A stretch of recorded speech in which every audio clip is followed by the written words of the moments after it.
Pastor, é pecado não congregar? Ó, tudo que Deus mandou fazer, se não for feito, é pecado.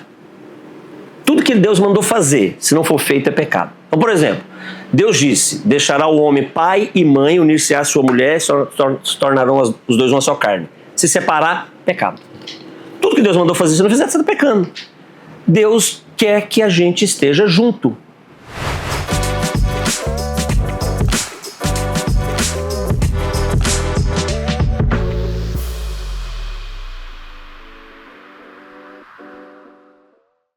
Congregar é um mandamento. Hebreus 10, 25. Hebreus 10, 25 tem uma fala ali, tá? Uma fala dizendo o seguinte, olha o que diz: não deixemos de congregar-nos. Fala. Está escrito aqui, não deixe de congregar. Aí alguém me pergunta, é pecado não congregar? Eu falei, ô peste, você já leu a Bíblia? Está escrito na Bíblia, está escrito, não deixe de congregar como é o costume de alguns. Antes façamos admoestações e tanto mais quanto vedes que o dia se aproxima. Então percebe que essa fala é dizendo o seguinte, chama a atenção de quem está nesse comportamento, porque o dia está chegando. Que dia é esse? A volta de Jesus. Outra coisa, Deus quer que a gente esteja junto. Como é que você vai estar junto sem congregar? Salmo 133 fala de uma bênção diferente, especial, que acontece quando nós estamos juntos.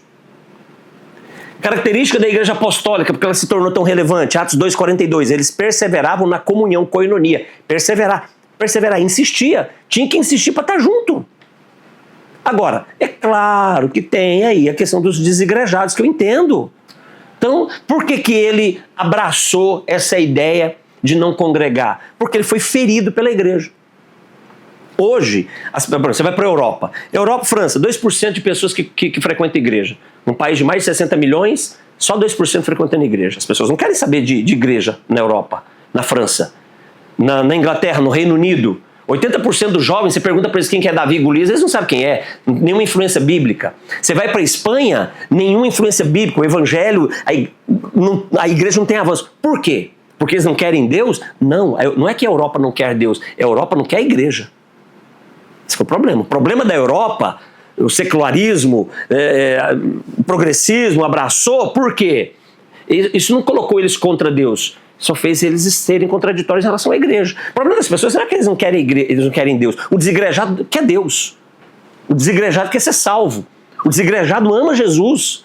O desigrejado quer ter experiências com Jesus. O desigrejado não quer o quê? Ele não quer a igreja. Por que o desigrejado não quer a igreja? Porque ele foi ferido pela igreja. Sabe, entrou nessa onda de pastores manipuladores, de igrejas abusadoras na autoridade, no governo, abusadores financeiramente falando, abusadores até física, sexualmente. Então, teve uma experiência dessa. Ela foi ferida por aquilo que ela depositou esperança. Você acha que ela vai querer isso? Você acha que ela vai conseguir agora fazer O nosso cérebro é associativo. Então, ela fez parte de uma igreja que arrebentou com ela. Então, agora o padrão é toda igreja não presta. É normal isso. É questão, o cérebro é assim. É coisa de gente, é coisa do ser humano. Mas não é porque essa pessoa teve uma má experiência com a igreja que agora vai desvalidar o valor igreja. Não é justo? Ok? Seja coerente, seja honesto com você mesmo e com uma referência bíblica. Congregar é um mandamento, congregar é saudável, congregar é uma grande bênção.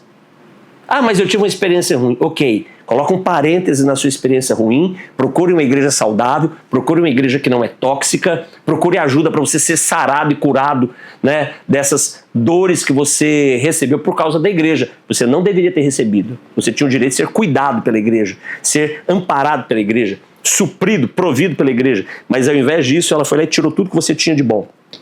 Mas isso não quer dizer que congregar seja algo ruim.